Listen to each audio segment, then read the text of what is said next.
All right, good to have you with us. It's 5 days until we all make our marks and we go out and vote in the local government elections. Now, an eNCA Ipsos poll has shown that there's likely to be high voter turnout at these elections. We're joined by author and political commentator Jan Jan Joubert. Hello again to you, Jan Jan. I suppose we are expecting, according to Ipsos and this eNCA poll, higher voter turnout, but what it's also describing is voter apathy. How concerned are you about voter apathy? Good morning, Gareth. Good morning to your viewers. Not very concerned at all. It's par for the course everywhere in the world where it's not absolutely legally given that you must register to vote. In Australia, for instance, if you do not register to vote, you break the law, then you can be prosecuted. While we give people a choice, one has to accept that some people forget to register, some people just couldn't be bothered, and some people are not interested in politics. Some have also given up on politics. As for turnout, I think what Marie Harris said was that a moderate turnout of about 56% of registered voters was expected, with a much higher turnout here in the Western Cape than in any other part of the country. That's par for the course. 56% is not bad at all. It's excellent for a local government election anywhere in the world. Just to give you an idea, the turnout for the American elections, where you also have to register to vote. So it's not all Americans that are registered to vote. You have to register to vote. And there it is 56%, and that was a record for the last election. Normally, their turnout in their national election is only 52%. So 56% is not bad. No, it's not bad at all, actually, when you put that kind of context in, Jan Jan. Now, let's talk about the voter apathy and the indecisiveness, not the people who are indecisive or who are apathetic, but what can political parties do? Surely it's a bit too late now to try and get voters to swing their way, or is there still more they can do in the dying hours? Absolutely. I mean, they can actually lose elections very easily. You can see that, Gareth, you had the discussion earlier about the fact that Action SA seems to have a late surge, and this would be a relative surge, in predominantly DA areas of Johannesburg, eThekwini, and to some degree, although I doubt that Tshwane, Pretoria. What happens is that a party can lose elections very easily towards the end rather than win them. And what we are seeing is all the mistakes that the DA have made have seriously challenged their voters to, despite their best efforts, still vote for them, alternatively vote for someone else. So I think that is what you see in the Action SA surge, which is perhaps just a temporary thing.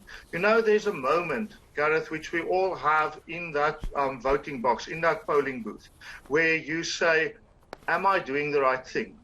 That moment of loneliness and of respect for yourself and for your country when you take your decision. And then much of all this noise goes out the back door. And when we start talking about, we break down the numbers, province by province as well. I mean, we expect the Gauteng province and the Western Cape province to be doing very well. But I imagine we're going to start seeing like the Northern Cape, Limpopo, etc., coming up and going out to vote. They've become a lot more vocal, haven't they, politically, since the days of COVID-19. They're demanding a lot more in rural areas, aren't they, Jan Jan, from their councillors and political parties than before? Because COVID-19 has just highlighted how bad service delivery is, especially in those rural areas. That is so. Whether that will translate into voting, as Marie Harris said of Ipsos just now, we'll have to see. Certainly, there is a will to vote. Now, interestingly, Gareth, the Western Cape has the highest turnout expected from this poll at 65%, and Gauteng has the lowest at 52%.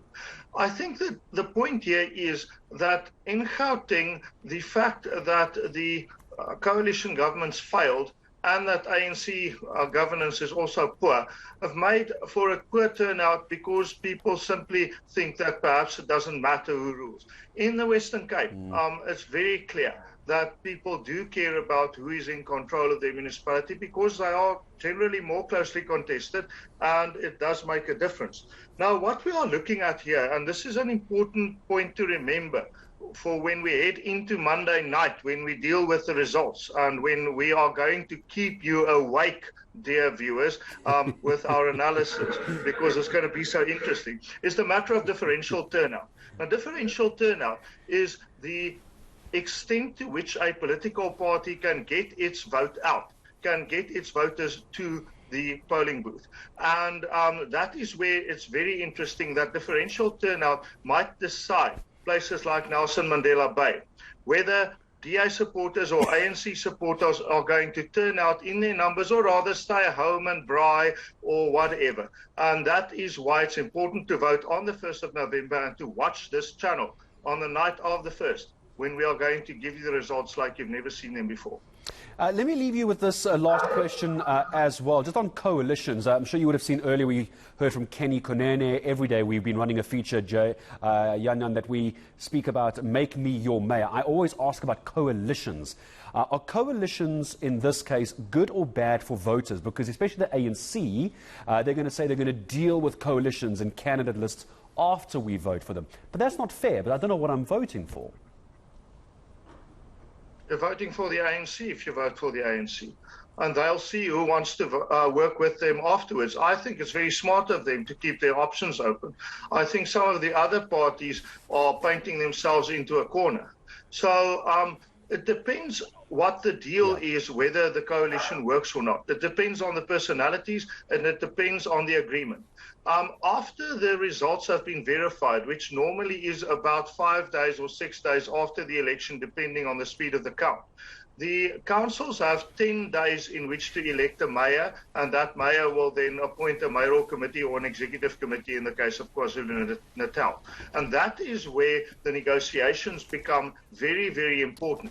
And it is not a matter of coalitions are good or coalitions are bad. It depends on the nature of the coalition and the nature of the agreement. Well, I appreciate it. As always, going to speak to you a lot as we get closer and closer to the moment we all make our mark. Jan Jan Joubert, political analyst. We're going to speak to him, and he's quite right, almost letting the cat out the bag there. You're going to want to stay with us for our coverage of the local government elections.